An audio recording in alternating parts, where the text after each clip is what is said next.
Imagine being able to transcend the limitations of body and mind to tap into the infinite potential that permeates all existence. Now, I have been reading this book, Becoming Supernatural by Joe Dispenza recently, and I've been fascinated by some of the concepts here and how congruent they are when we look at the ancient teachings of Advaita Vedanta. Today, we are doing a deep dive into some of the concepts that are covered in Becoming Supernatural, and we will look at these teachings from the point of view and from the lens of Advaita Vedanta to understand this reality in a holistic way and to finally create a life that we actually want to live. The Advaita channel is about consciousness and conscious creation. Here we explore Vedanta and various ancient teachings from India to understand the nature of reality and to consciously create our lives. Now we will cover this video in 5 sections and we will go into some nuances and details of Becoming Supernatural to understand this reality and to consciously create our lives. Part 1 is about the nature of reality. Joe Dispenza's work revolves around the idea that we can change our reality by changing our thoughts, emotions, and belief systems. Not only this, he talks about our attitude and our personality. And he also talks about how this world and the reality that we perceive is simply a simulation. It is an appearance and it is one aspect of existence, but it is not an absolute reality. Now, this is very familiar to us. This is how the world is described in Vedanta. Vedanta describes the external world as Maya, as a appearance or simulation. Vedanta says that the underlying reality is consciousness, and the appearance of the world and appearance of duality is because of Maya. Maya is the time-space reality. Consciousness itself is beyond time-space. So, as per Vedanta, the existence is consciousness. In fact, the reality is described as Satchit Ananda in Vedanta, which translates to existence, consciousness, and bliss or fullness.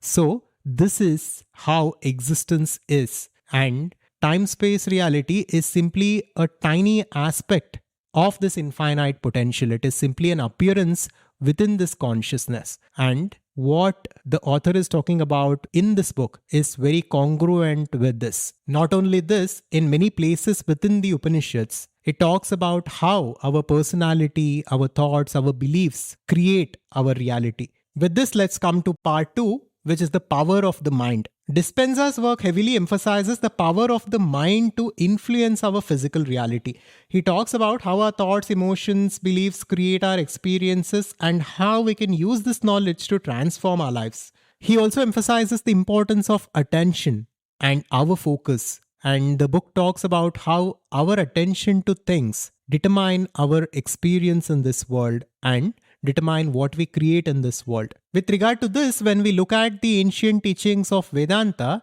there is a concept of sankalpa or an intention. And in many places, Vedanta describes how our life is determined by our intentions. And in this regard, the Brihadaranyaka Upanishad says, you are what your deep driving desire is. As your desire is, so is your will. As your will is, so is your deed. As your deed is, so is your destiny. Also, this book talks about how we need to overcome our unconscious thought patterns and our unconscious conditioning to live more consciously. And the author talks about creating new neural pathways in order to create a new life to live. Similarly, Advaita Vedanta talks about self-inquiry and questioning our conditioning. It also challenges us about our understanding of reality itself by asking us to overcome our conditioning and look at this reality for what it truly is. Now, of course, the ultimate goal of Advaita Vedanta is very different from what this book is talking about. Vedanta talks about liberation. It talks about freedom and enlightenment. It talks about transcending this reality as a whole to realize that the entire universe is one. But I found striking congruence in the concepts that were discussed in this book. Even this book talks about universal oneness and how everything is one at source. And this is part 3, the interconnectedness of all things. One of the most fascinating aspects of Dispenza's work is his exploration of quantum field, the invisible energy that connects all things. He describes how we can tap into this field to manifest changes in our lives and affect the world around us. He calls it the field of infinite potential. Similarly, as per the teachings of Advaita Vedanta, it is said that everything is connected and everything is one in consciousness. Advaita literally means non-duality, one without the other. So Advaita talked about how reality is one at the fundamental level from thousands and thousands of years. And the Chandogya Upanishad says, Tat Tvam Asi. Although this verse, as per Vedanta, is referring to the ultimate reality or consciousness, and it is saying that you are one with the infinite consciousness. If we look at it from another perspective, this verse can mean that you are whatever you identify yourself with. Tat Tvam Asi. Tat is that which you identify yourself with. Tvam is you and Asi is are. So from this understanding, if we look at the verse Tattvamasi, we can see that how we become whatever we identify ourselves with. If we think we are limited, we are limited. If we think we are this body, we are this body. If we think that we can achieve great things in this world, then that becomes our reality. And ultimately, if we assume and if we come to an understanding that we are the ultimate reality, then we become that ultimate reality. So this is the secret to reality. We can become whatever it is that we wish to become. It is our choice and it is up to us to make use of this incredible power. Part 4 is about transcending the physical. The author talks about experiences where people have been able to heal themselves of chronic conditions or even alter their genetic expression through the power of thought and meditation. He describes these as supernatural experiences. But in the traditions like Vedanta and yoga, these experiences and transcending the body is not even looked at as supernatural because this is very natural. Vedanta says that in our essence, we are not this body and mind. We are the infinite consciousness, which is everywhere and which is everything. And because of avidya, we have temporarily identified with this body-mind complex. And we have the power to disidentify from this body and recognize our true nature as the infinite consciousness. And in the school of Raj Yoga, there are some great practices and meditations through which we can heal ourselves and we can transcend the body by going within. At this point, I want to explain to you my understanding of what this author is trying to say through this book. And this is through the perspective of Advaita Vedanta. Now, as I talk about this, a diagram will appear on the screen and pay attention to my words and the diagram. As per Vedanta, there are 3 bodies associated with each and every one of us. At first, there is the physical body with flesh, blood and bones.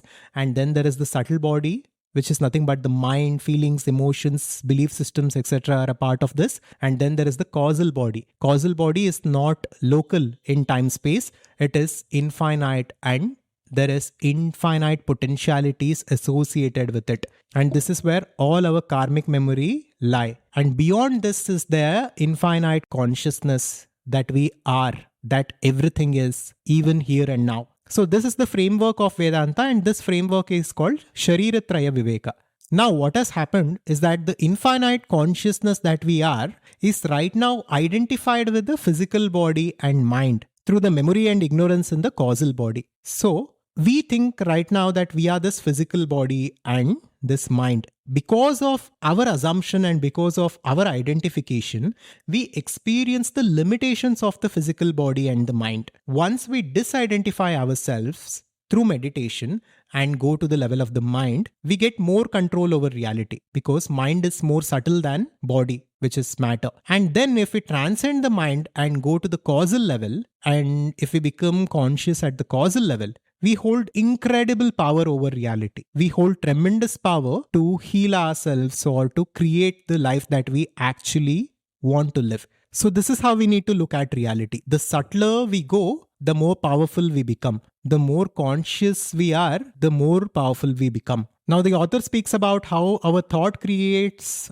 a electric field in this reality and how our emotions or feelings create a magnetic field, and together thought and emotion creates an electromagnetic field, because of which we experience a certain kind of reality. And right now, wherever you are, you have an electromagnetic signature, you have a frequency because of which you are experiencing a certain kind of life. Now, changing your reality from the physical level at the level of the matter is difficult because matter is working to transform matter. Instead, if we disidentify our awareness or consciousness from the physical level, take it within us and go to the level of the mind, and then beyond that to even subtler dimensions where infinite potentiality exists, and from there, if we create a powerful thought and emotion, we can tune into a new frequency, which is a new potential reality, and we can bring that into this reality and begin to live that reality.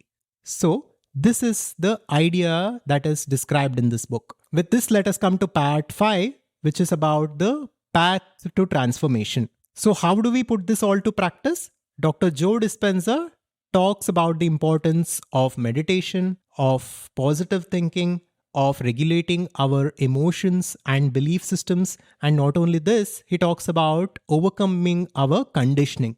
And Advaita Vedanta also talks about the power of meditation, of contemplation, of deep self-inquiry, but of course with a different end goal of absolute realization or enlightenment. But it doesn't matter what you are seeking. These principles, if we apply it in the right way, whatever that we wish to create in this world, we can create. And whatever it is that we wish to realize, we can realize. With this, let me give you some points as an overview, as in how the teachings of becoming supernatural compares with the teachings of Advaita Vedanta when we look at it together. Number 1, the concept of time. Joe Dispenza talks about how time is not linear and how time is not a fundamental aspect of existence, and we can go beyond the concept of time and how we can create the reality that we wish to create. And as per Advaita Vedanta, we understand that time is simply an appearance in consciousness. Time is not absolute by itself. It is a relative concept that exists within consciousness. Point 2, the role of the observer. Quantum physics talks about the observer effect and how the mere act of observation creates reality. And even from the understanding of Advaita Vedanta, we know the importance of consciousness or witness, which is the ultimate reality. And matter is simply an appearance in this consciousness and to this consciousness.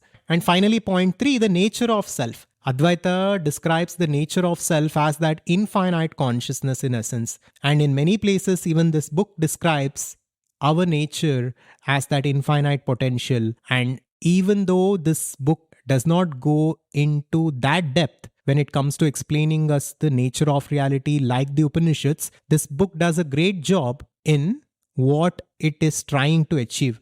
This book is not for someone who is looking for self-realization or enlightenment. This book is for someone who wants to create something in this world, who wants to take care of his health, relationships, etc. In this regard, this book does a great job, and this book is an attempt to bring in the science, the philosophy, the personal development all together in one place. Now with this, just imagine for a second that you are not your body and your mind. Just imagine that you are an infinite field of possibilities and potentialities. Imagine that everything is within you. Imagine that every outcome you seek is within you. Imagine that the love, the fulfillment, the abundance you seek is within you. Just be here for a second and see how it feels. See how it transforms your perception of reality.